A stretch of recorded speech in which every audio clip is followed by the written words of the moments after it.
Good morning, student. Myself Praduman, your physics teacher for class 9 and 10 in Modern International School, Hiswa. Today, just I am going to discuss topics for class 9 from chapter Newton's force and Newton's laws of motion. Today's topic is conservation of linear momentum. In previous class, just you have studied about linear momentum. What is linear momentum? The velocity contained in a body is called its linear momentum, or the product of mass and velocity of the body is known as linear momentum. According to conservation of linear momentum, the theorists say that if external force acting on a system is zero, then the momentum of the system will be conserved. If there is no external force acting on a system, then the momentum of the system will conserve. इसका मतलब क्या हुआ, जरा ये समझा जाए. क्या कहा जा रहा है, कोई सिस्टम है, जैसे बॉम्ब ही है आपके पास. एक बॉम्ब क्या एक सिस्टम है, बिल्कुल है. जब वो एक्सप्लोड करता है तो क्या वहां पे कोई एक्सटर्नल फोर्स लगता है? नहीं लगता है. तो इनिशियल मोमेंटम क्या था बॉम्ब का? इनिशियल मोमेंटम बॉम्ब का क्या था? जो बॉम्ब था, initial momentum is zero when it is in rest. When they explode, then particle of the bomb is in motion, but the direction of this particle is not same for all. Suppose जैसे bomb जो है आपका explode किया, तो भी तो rest में था, तो टोटल मोमेंटम क्या था? इसका जीरो था. लेकिन जैसे ही आपने एक्सप्लोड किया तो कुछ पार्टिकल इधर गए, कुछ इधर गए, कुछ इधर गए, कुछ इधर गए, है ना. तो सभी का जो लीनियर मोमेंटम को जब आप ऐड करोगे, ये छोटा पार्टिकल का मास m1 है, इसका m2 है, इसका m3 है, इसका m4 है, इसका v1, v2, v3, v4 है ना. तो अगर सारे का डायरेक्शन के हिसाब से सभी का मोमेंटम आप ऐड करोगे, तब आपको जो फाइनल मोमेंटम मिलेगा वो जीरो होगा. यही आपका कंजर्वेशन ऑफ लीनियर मोमेंटम कहता है ना. कोई भी सिस्टम है, एक्सटर्नल फोर्स नहीं लगा, that means linear momentum of the system will be conserve. चलो आओ इस चीज को समझे. जैसे सिस्टम, हमारे पास दो स्फीयर का सिस्टम है. We have two sphere of mass m1 and m2. We have two spheres of mass m1 and m2 moving with initial velocity u1 and u2 respectively. When they collide, then after the collision its velocity becomes v1 and v2 respectively, है ना. और समझो इस चीज को, आपका दो body है ना, एक m1 मास का है, एक m2. बॉडी बोलो या स्फीयर बोलो. यहाँ पे इनिशियल में क्या कहा गया है? u1 is greater than u2. Why? Because u1 is greater than, then reach to m2. जब ये आपका ज्यादा होगा तभी ना m2 के पास पहुंचेगा. अगर u2 बड़ा होगा, ये ज्यादा होगा, तब तो ये आगे बढ़ते चला जाएगा, पीछे रह जाएगा. कॉलिजन पॉसिबल होगा? कॉलिजन पॉसिबल ही नहीं है. तो इसलिए यहाँ पे इंपॉर्टेंट कंडीशन क्या होना चाहिए? u1 is greater than u2. That means initial momentum of m1 is m1 u1. Initial momentum of m2 is m2 u2. At the time of collision, when they collide together, then at the time of collision, action and reaction forces acting simultaneously on these bodies. तो action किस पे होगा बताओ? जब ये आपको जाया कि कौन फोर्स लगाएगा? ये m1 बॉडी है, यही में जाकर के कोलाइड करेगा. तो m1 जो है m2 पे आपको फोर्स अप्लाई किया, that means action force is due to m1 and reaction force is due to m2 on m1. Here this force is reaction force and this force is action force. यहाँ पे क्या कहा जा रहा है? According to Newton's third law, action and reaction forces are equal in magnitude but opposite in direction. इसका मतलब क्या हुआ? m1 m2 पे फोर्स लगाया और m2 m1 पे लगाया. तो F12 मीन्स क्या हुआ? Force acting on one with to. यहाँ पे F21 means force acting acting upon second body with the first body, है ना, ड्यू टू फर्स्ट बॉडी, है ना। तो यहाँ पे ये आपको इंडिकेट करा दिया। और यहाँ पर क्या होगा, F12 is equal to F21। हम ऐसा क्यों बोलेंगे, F12 मतलब 1 पे लगने वाला फोर्स और F21 मींस सेकंड पे लगने वाला फोर्स। तो बताओ ऐसा हम क्यों कह रहे हैं कि दोनों इक्वल होगा, according to Newton's third law, but opposite in direction. एक पे देखो, एक पे फोर्स इधर लगा, इस पे इधर लगा, है ना। तो बताओ अगर दोनों को हम इक्वलाइज करें तब क्या करेंगे, F12 is equal to F21, ऐसा नहीं होगा, विथ नेगेटिव साइन ये इक्वल होंगे, डायरेक्शन अपोजिट है ना। अगर इधर का फोर्स आपका है 5 न्यूटन तो इधर का क्या होगा, -5 न्यूटन।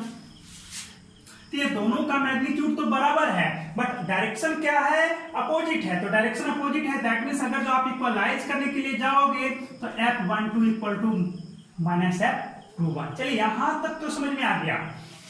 अब आगे देखा जाए, after the collision, after the collision its velocity becomes v1 and v2। अब क्या होगा, पहले तो वेलोसिटी इसका ज्यादा था, आफ्टर कॉलिजन क्या होगा, जब कोलाइड करेगा तो अब वेलोसिटी इसका बढ़ जाएगा और ये पीछे पीछे आने लगेगा।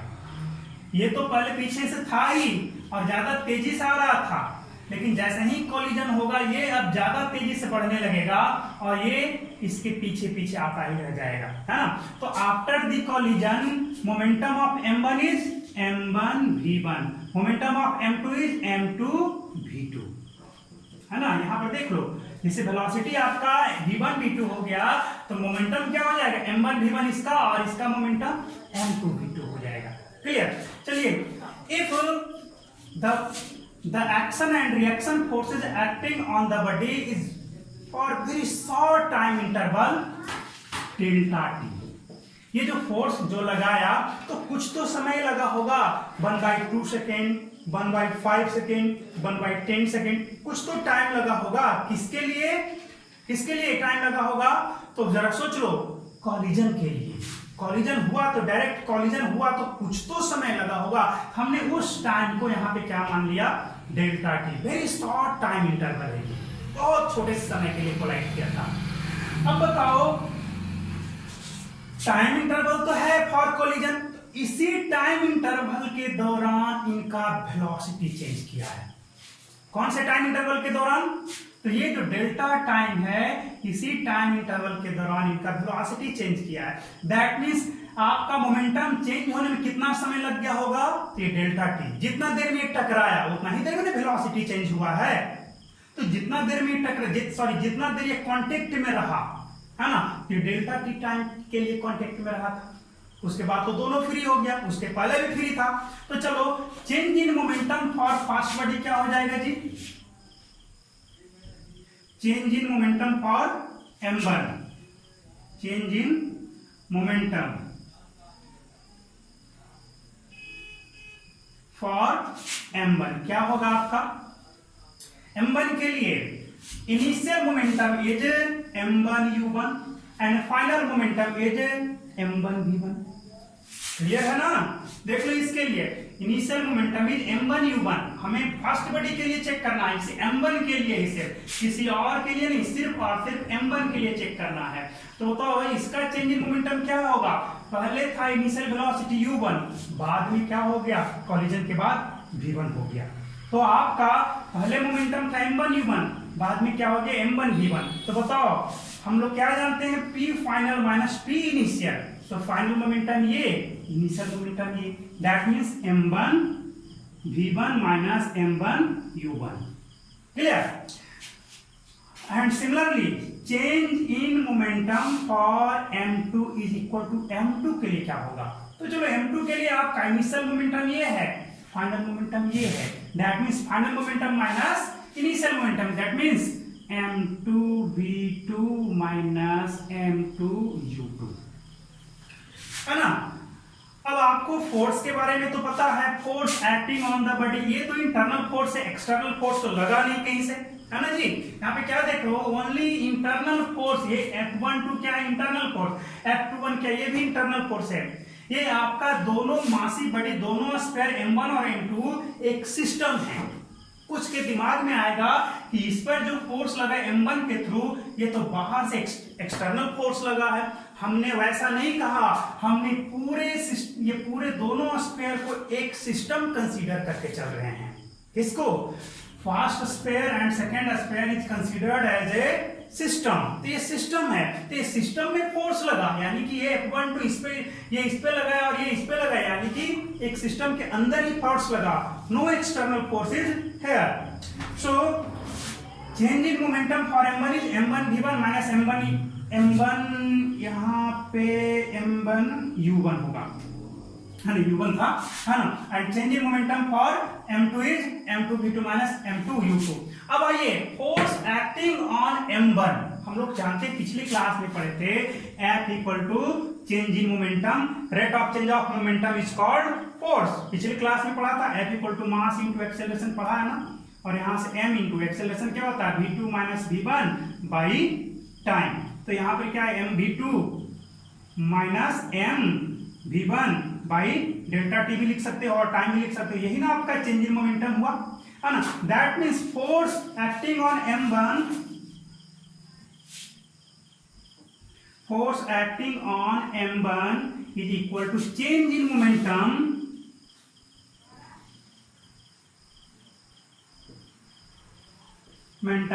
Divide by time for this change. क्या हो जाएगा जी? चेंज इन मोमेंटम क्या है, और फोर्स एक्टिंग ऑन m1 क्या है F12। That means F12 is equal to change in momentum what is m1 v1 minus m1 u1 और divide by what is time, delta t is time. Yes, similarly for second body, similarly F21, that means force acting on M2 due to M1, force acting on M2 F21 is equal to, तो इसका change in momentum क्या है M2 V2 minus M2 U2 divide by delta T। Clear? And according to Newton's third law F12 is equal to minus F21 according to Newton's third law. According to Newton's third law, here you know about F12 is equal to F21. That means F12 यहाँ है, F21 यहाँ है, this is equal to minus this is, है ना, here चुके यहाँ पे क्या दिख रहा है F12 is equal to minus F21. That means M1 V1 minus M1 U1 divided by delta T equal to M2 V2 minus M2 U2 divided by delta T. Delta T cancel out. Yes. Then M1 V1 minus M2 U2. Sorry, here negative sign is missing. So I give this. M1 V1 minus M2 M1 U1 होगा, M1 U1 is equal to minus M2 V2, yes, and minus minus plus M2 U2. You take this in this side and this in this side, so M1 V1 plus M2 V2 is equal to M1 U1 plus M2 U2. M1 V1 plus M2 V2 is final momentum of this system. Final momentum क्या होगा? ये system, देखो before collision पूरे system का कहा जाए तो momentum क्या है, what is the momentum of initial momentum of A system. तो इसका मोमेंटम m1 u1, इसका मोमेंटम m2 u2 और एक ही डायरेक्शन में है, दोनों ऐड हो जाएगा। दैट मींस क्या हो जाएगा m1 u1 plus m2 u2। तो इनिशियल मोमेंटम क्या हो गया? Initial momentum of this system is m1 u1 plus m2 u2। After collision final momentum of this system is m1 v1 plus m2 v2। So here you find this, you get this, that is final momentum